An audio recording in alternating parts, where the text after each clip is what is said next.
Atos dos Apóstolos, capítulo 17, a partir do versículo 22. Nós vamos ler a princípio 2 versículos. Atos dos Apóstolos, capítulo 17, nós vamos ler o versículo 22 e o versículo 23. Você vai passar os 4 evangelhos e logo após o livro de Atos dos Apóstolos. Quem encontrou, diga graças a Deus. Diz assim então: estando Paulo no meio do Areópago, disse: varões atenienses, em tudo vos vejo um tanto supersticiosos, ou então, em outras palavras, religiosos.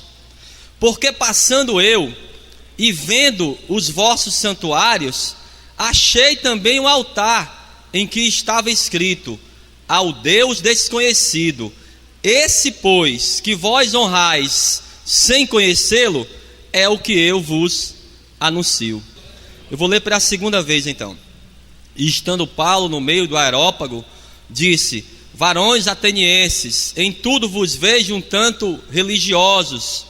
Porque passando eu e vendo os vossos santuários, achei também um altar em que estava escrito: ao Deus desconhecido. Esse, pois, que vós honrais não o conhecendo, é o que eu vos anuncio. Amém? Então fecha os teus olhos, coloca as tuas mãos sobre o teu coração. Você vai falar para Deus agora o que você veio buscar na casa do Senhor. Fala para Deus como está o teu coração. Diga para Ele que você está aqui para glorificar o nome dEle. Se abra agora na presença de Deus. Não deixe que nada venha impedir esse momento agora na presença do Senhor. Senhor, meu Deus e meu Pai, a Tua palavra foi lida e vai ser pregada agora, meu Deus. Vai de encontro a cada vida que está aqui. Tira os impedimentos, as barreiras e fala poderosamente ao coração de cada pessoa. E que a Tua palavra ela vá e produza o resultado para a qual está sendo enviada no nome de Jesus. Vamos aplaudir bem forte a Deus. Aplauda bem forte, mas aplauda forte ao Senhor nessa tarde. Agora pode tomar o teu assento. Toma o teu assento. Toma o teu assento, já olhe de lado, olhe bem nos olhos dessa pessoa e fale assim para ela: não converse comigo, tá bom? Você também não converse com essa pessoa. Olhem todos para cá. A cidade de Atenas era a cidade mais importante da Grécia. Era uma cidade conhecida pela sua cultura. Havia ali, pelo menos, segundo os historiadores, se você andasse naquela cidade naquela época, pelo menos 30 mil imagens de escultura. Eram imagens de todos os tipos de deuses. E o apóstolo Paulo, ele estava ali para pregar sobre Jesus Cristo. Era proibido de se pregar de um Deus desconhecido tanto em Roma como em Atenas. Então, para ele não pregar uma nova filosofia ou uma nova religião, como era proibido, ele falou: olha, eu estou pregando esse Deus aí que vocês acham que é o Deus desconhecido. Eu vejo que vocês são pessoas supersticiosas, religiosas, e vocês estão honrando a um Deus que vocês nem conhecem. Mas é esse Deus que eu prego.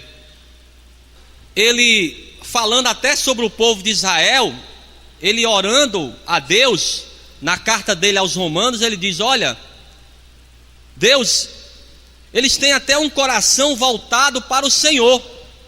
Eles querem sim buscar a Deus, só que eles buscam sem conhecer.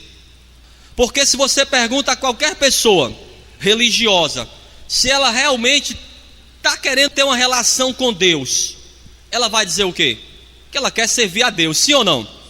Muitas pessoas que são religiosas, que são piedosas, essas pessoas elas querem servir a Deus. Só que era esse mesmo caso aqui. Eram pessoas que não tinham entendimento nenhum. Eu não quero que você desmarque não, tá bom? Nós vamos ler muito esses versículos aqui. Mas você vai passar um livro, até a carta do apóstolo Paulo aos Romanos. Eu quero mostrar para você quando ele faz essa oração a Deus. No capítulo 10, a partir do versículo 1. Eles não tinham entendimento, até queriam servir o Deus verdadeiro, mas não tinham entendimento. Ele diz assim, capítulo 10 da carta do apóstolo Paulo aos Romanos, versículo 1. Irmãos, O bom desejo do meu coração e a oração a Deus por Israel é para a sua salvação, porque lhes dou testemunho de que tem zelo de Deus, mas não com entendimento, porquanto não conhecendo a justiça de Deus e procurando estabelecer a sua própria justiça, não se sujeitaram à justiça de Deus. Segundo essa justiça que a Bíblia fala, a justiça de Deus, todos nós estamos na mesma condição. E o religioso não queria estar na mesma condição do ímpio, ou não queria estar na mesma condição do estrangeiro, por isso que não aceitaram o evangelho. Então o apóstolo Paulo diz, olha, eles têm zelo. Há pessoas, amados, que elas saem aqui de Fortaleza e elas andam até Canidé, por exemplo, de pés, para pagar uma promessa.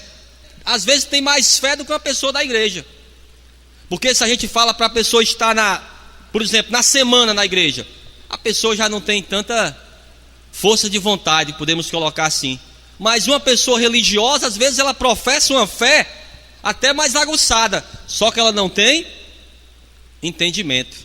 Então é isso que o apóstolo Paulo vê. E ele vê, amados, a condição de ministrar a palavra a si mesmo, para aquelas pessoas que se achavam tão sábias. E é interessante que ele vai falar, ele vai citar, naquela pregação que ele vai fazer sobre esse Deus desconhecido, ele vai falar o nome de alguns filósofos. E aquelas pessoas até vão se converter, não todas. Vamos ver aqui, volte lá. Ele vai começar a falar para eles quem era esse Deus desconhecido. Olha aqui, ó. Versículo 24. Quem era o Deus desconhecido? Ele diz aqui: o Deus que fez o mundo e tudo que nele há, sendo Senhor do céu e da terra, não habita em templos feitos por mãos de homens. Preste bem atenção, olhem todos para cá. Ele começa a pregar sobre esse Deus desconhecido. Ele fala, olha, o Deus desconhecido é o Deus que criou os céus e a terra. E nós sabemos muito bem que há pelo menos 3 teorias sobre a criação do universo. Porque onde você vai encontrar, em algum lugar, que foi Deus que criou os céus e a terra, ou criou o universo? Você só vai encontrar na Bíblia, sim ou não? Porque segundo Charles Darwin, o ser humano, por exemplo, ou as criaturas, elas foram evoluindo, uma das outras. E também tem a teoria científica, né, do Big Bang, da explosão, que tudo surgiu do acaso. Somente a Bíblia, ela vai falar que foi Deus que criou os céus e a terra. No livro de Hebreus, no capítulo 11, no versículo 3, onde fala sobre a fé, diz, olha, que é pela fé que nós entendemos que Deus fez os céus e a terra. Então ele vai falar, olha, o Deus desconhecido, esse que vocês honram, só que não conhecem, é o Deus que eu prego. Em primeiro lugar foi ele que criou os céus e a terra. Agora ele falou uma coisa importante: mas ele não habita em templos criados por mãos humanas. Ou em outras palavras, esses outros deuses aí não é o Deus desconhecido, porque esses deuses aí vocês mesmos criaram. O nosso Deus, o Deus desconhecido, ele não pode habitar em templos humanos, ele não pode ser levado por ninguém. Mas continuando aqui, no versículo 25: nem tampouco é servido por mãos de homens, como que necessitando de alguma coisa, pois ele mesmo é quem dá a todos a vida, a respiração e todas as coisas. Ou em outras palavras, amados, o nosso Deus não precisa de nada. É o Deus supridor, o Jeová Jirê, aquele Deus que no momento que o Abraão está subindo aquela montanha junto com o seu filho vai perguntar a ele: mas pai, onde está o cordeiro para o holocausto? E o que ele diz, amados? Deus proverá, o Deus provedor. Então ele diz, olha, o Deus desconhecido, ele não precisa de nada. É ele quem nos supre, é ele quem dá a todos aquilo que nós precisamos. Você sabe muito bem que quando Deus ele fez o homem, ele criou todas as coisas com a sua palavra, mas o homem ele moldou. com as suas próprias mãos. Aí depois ele trouxe do sopro do Espírito Santo. Aí aquele boneco, ele teve vida. Já estavam criadas todas as coisas. Por quê? Para que o homem não precisasse mais de nada. Tudo aquilo que o homem precisava, Deus já tinha criado. Eu quero que você abra comigo no livro do profeta Isaías, mas você não desmarque, tá bom? Livro do profeta Isaías, procure aí. Capítulo 42. Capítulo 42, versículo 5.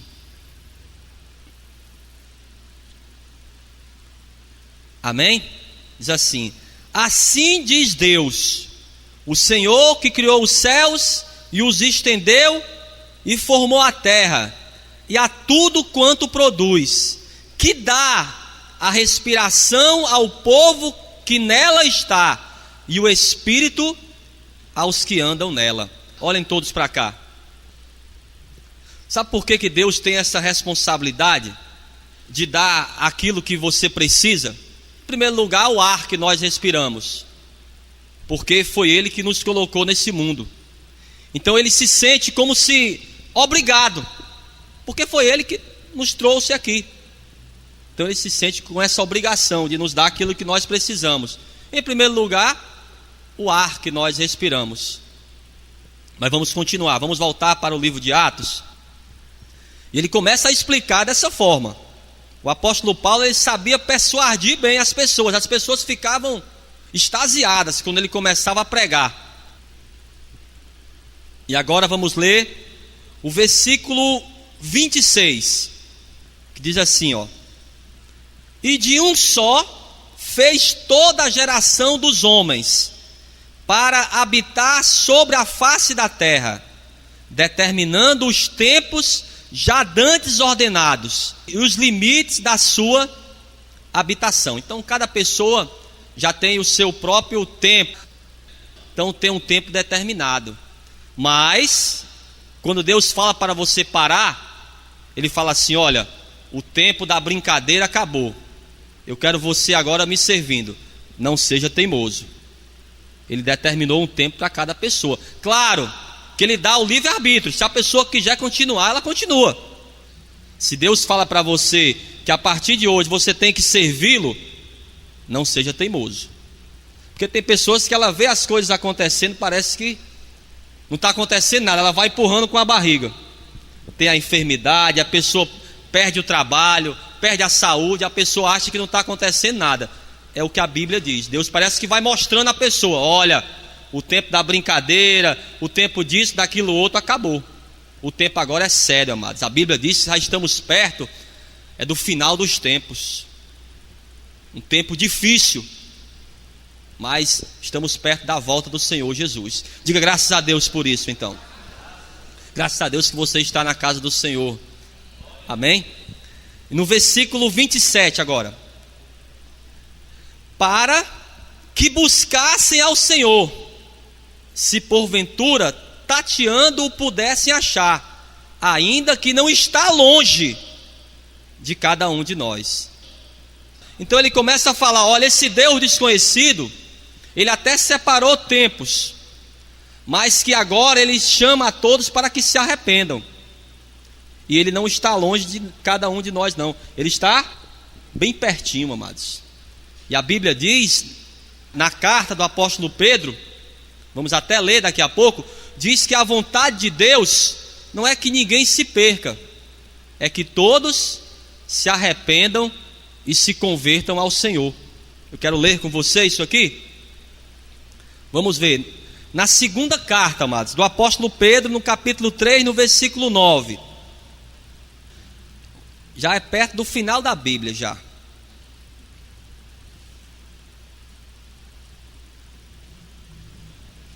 Amém? Ele diz aqui: o Senhor não retarda a sua promessa, ainda que alguns a tenham por tardia, mas é longânimo para convosco, não querendo que alguns se percam, senão que todos venham a arrepender-se. Muitas vezes Nós estamos querendo a volta de Jesus, mas vai ter o momento certo, porque teu familiar, você tem falado da palavra de Deus para ele? Acontece o arrebatamento da igreja, vamos dar um exemplo. E se um familiar teu ainda não entregou a vida para Jesus, ele pode perder a salvação. Por isso que Deus está dando esse tempo, para que você também pregue sobre esse novo tempo, o tempo da volta do Senhor Jesus. Ele quer que as pessoas se convertam, é o momento, porque logo após o tempo dos profetas, João Batista começou a pregar essa palavra: arrependam-se, porque está próximo o reino dos céus, o reino de Deus. Então a ministração é essa mesmo, a pregação é essa, para que as pessoas se arrependessem. E eu quero continuar aqui no versículo 28, é aquilo que eu falei para vocês. Ele vai começar a citar alguns filósofos daquela época. Ele ainda está explicando sobre esse Deus desconhecido, e ele vai começar a citar alguns filósofos como Epimênides, que viveu basicamente 600 anos antes de Cristo. Vai citar também o Aratos, que viveu mais ou menos de 315 a 240 antes de Cristo. E vai citar outro também aqui, o Cleanto, que viveu entre 331 a 223 antes de Cristo. O versículo 28 e o 29 ele vai dizer assim, ó: porque nele vivemos e nos movemos e existimos. Como também alguns dos vossos poetas disseram, pois somos também sua geração. Sendo nós, pois, geração de Deus, não havemos de cuidar que a divindade seja semelhante ao ouro, ou à prata, ou à pedra esculpida, por artifício e imaginação dos homens. Preste bem atenção, olhem todos para cá. Ele fala, olha, sendo nós, pois, geração de Deus, ou em outras palavras, a imagem e a semelhança de Deus, como Deus, ele pode ser um ídolo de ouro ou de prata? Ele começa a explicar de acordo com aquelas pessoas entendiam, porque eles respeitavam muito os filósofos. E ele fala, olha, se eles escreveram que nós somos da geração de Deus, ou em outras palavras, nós somos a imagem e a geração de Deus. Aí ele fala aqui no final, não havemos de cuidar que a divindade, ou então o Deus, seja semelhante ao ouro ou à prata, ou à pedra esculpida. Nós sabemos sim, é o que a Bíblia diz, que nós somos a imagem e semelhança de Deus. E por que a pessoa adora um ídolo de barro ou de ouro? É isso que o apóstolo Paulo estava pregando. Eles falaram, olha, como é que vocês estão adorando um Deus de ouro ou de prata, se nós sabemos que nós somos a imagem de Deus? Nosso Deus, amados, a Bíblia diz que ele fala, ele ouve, ele apalpa. Não é um Deus que não escuta, que você tem que levá-lo. E para finalizar, aqui no versículo 30, ele diz aqui, mas Deus, preste bem atenção como nosso Deus é misericordioso, amados. Depois que ele fala tudo isso, ele explica quem é o Deus que criou os céus e a terra, não é um Deus semelhante ao ouro. Ele fala, mas Deus, não tendo em conta os tempos da ignorância, anuncia agora a todos os homens, em todo lugar, que se arrependam. Porquanto tem determinado um dia, em que com justiça há de julgar o mundo, por meio do varão que destinou, e disso deu certeza a todos, ressuscitando dos mortos. Ele fala, olha, além de tudo isso, se você hoje entregar a tua vida para Jesus e se arrepender dos teus pecados, ele te perdoa e te dá uma nova vida. Porque ele fala, olha, Deus não vai olhar, amados, para os tempos da ignorância, porque também, até um tempo atrás, cada um de nós não entendíamos a palavra de Deus, não tínhamos esse entendimento, porque não tínhamos o Espírito Santo, e tivemos também essa oportunidade de pedir o quê? Que Deus perdoasse as nossas falhas, que pudéssemos estar na presença de Deus. Da mesma forma que acontece hoje, quando ouviram essa palavra, claro, alguns até aceitaram, mas a grande maioria não aceitou. É o que diz aqui o versículo 32.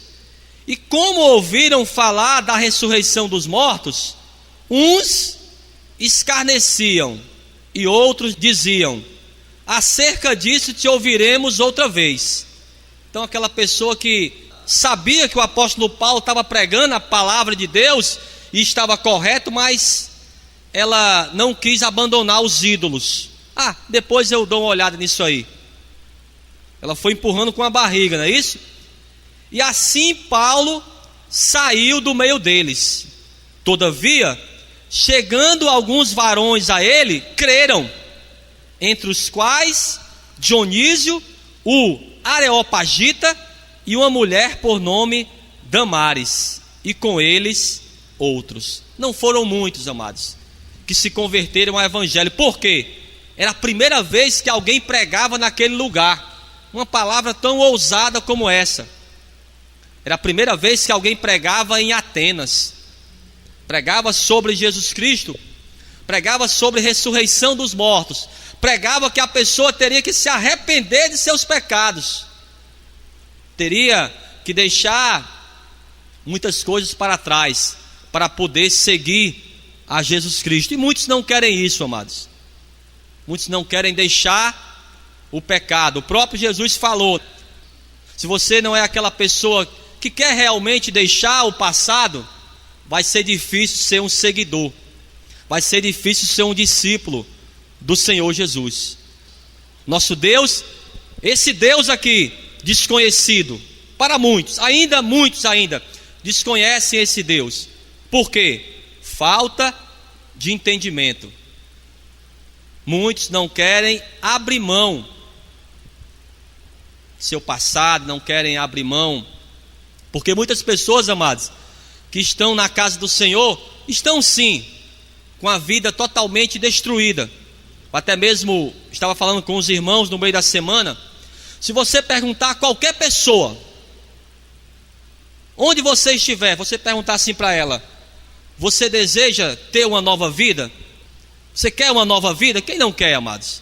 Porque as pessoas estão já cansadas da velha vida, de sofrimento, de tribulações, e todos nós queremos essa nova vida. Agora, para ter essa nova vida, amados, é necessário ter novas atitudes.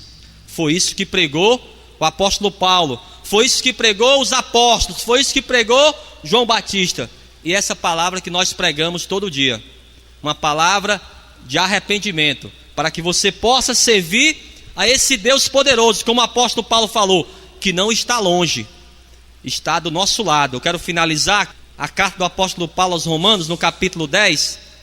Então, o Deus desconhecido é Jesus, amados. Ele é esse Deus.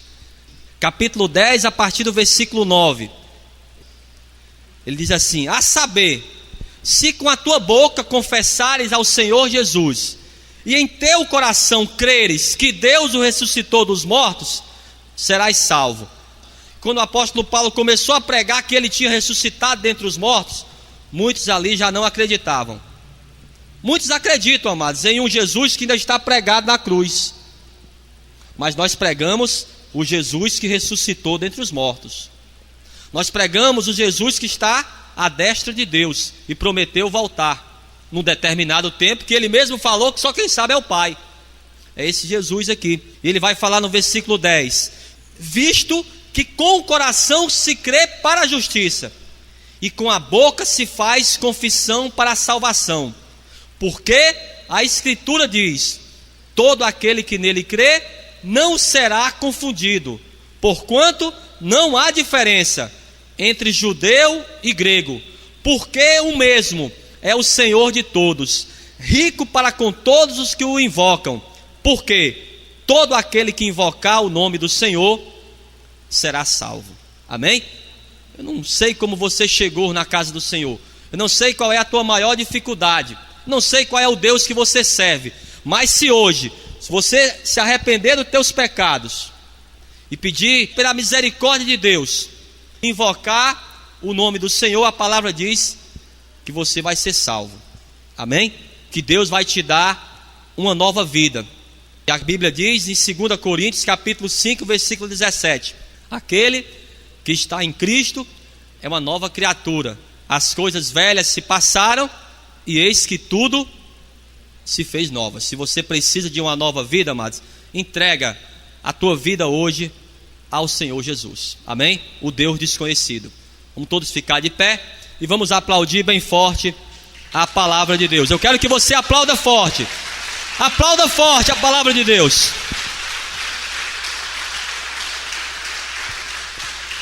Graças a Deus, então. Feche teus olhos.